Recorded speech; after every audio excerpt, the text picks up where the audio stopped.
Hi, this week we're going to be making some destructible assets in Unreal Engine. Right, to start off, I just have a pot in a blank level and I've set its location to 000. And the material I've set to opaque. If you set it to translucent, you might have some texturing errors, but this comes down to what you're happy with. Next, we're going to switch over to fracture mode and you'll get a bunch of windows, so let's lock them into place. And then we can go to the mode toolbar and under generate we can hit new and set our new geometry collections location. With that done, we can go down to fractures and click uniform, and under uniform Voronode I'm going to set my min and max to 10 and then hit fracture, and this will give me 10 pieces. Then we can cancel it.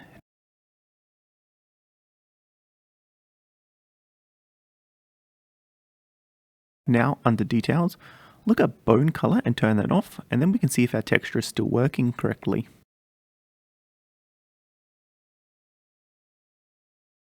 Next, we can right click and create a new blueprint, and under all our classes we can look up anchor and add an anchor field. The anchor field is used to hold pieces that we don't want to move in place when it explodes. Future J here, I forgot to tell you that under the object's geometry collection, under chaos physics, we need to add the anchor to the initialization field in order to actually keep any pieces in place.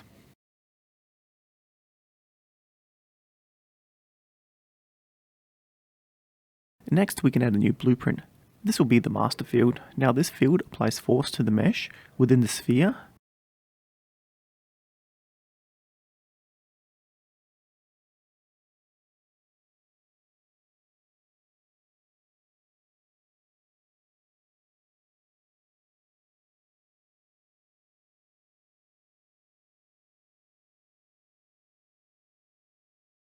And we can set the activation type here if we want as well. For now, delay is fine. Now scroll down to apply linear and angular velocity. Here are the settings that we can play with. The big one is our torque multiplier.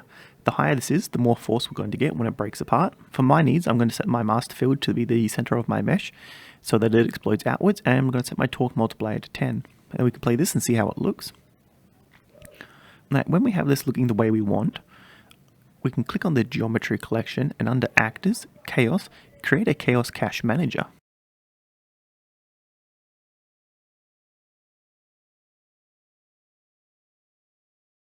Now we have a chaos cache manager in our outline editor.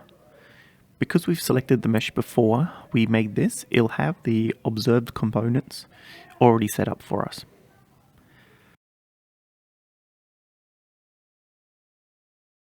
Now we just need to simulate our mesh, breaking apart, and then swap this from record to play.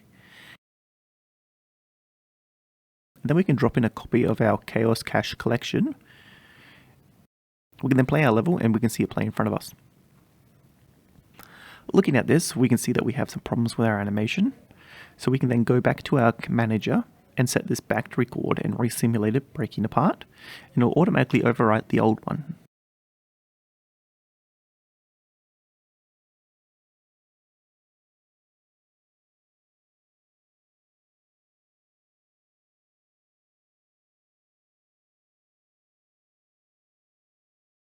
The last thing we're going to do is make this pot break apart when something hits it. By setting this to triggered, I'm also going to set my start timer to 0.8 so that it starts breaking apart immediately.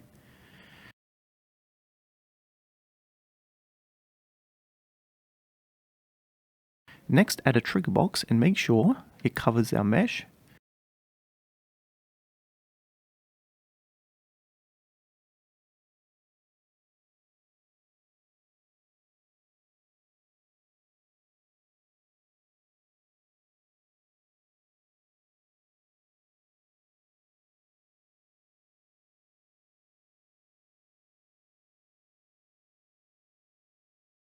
And under collisions, we're going to need it to respond to projectiles.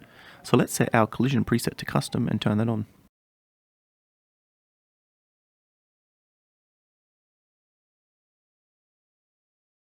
Then in our level blueprint, with the trigger box selected, right click and add an event on actor overlap.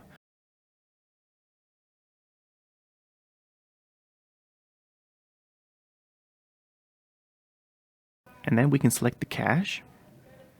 Then with the cache selected, we can add a reference. Off the reference, call trigger all, and then plug that into our overlap.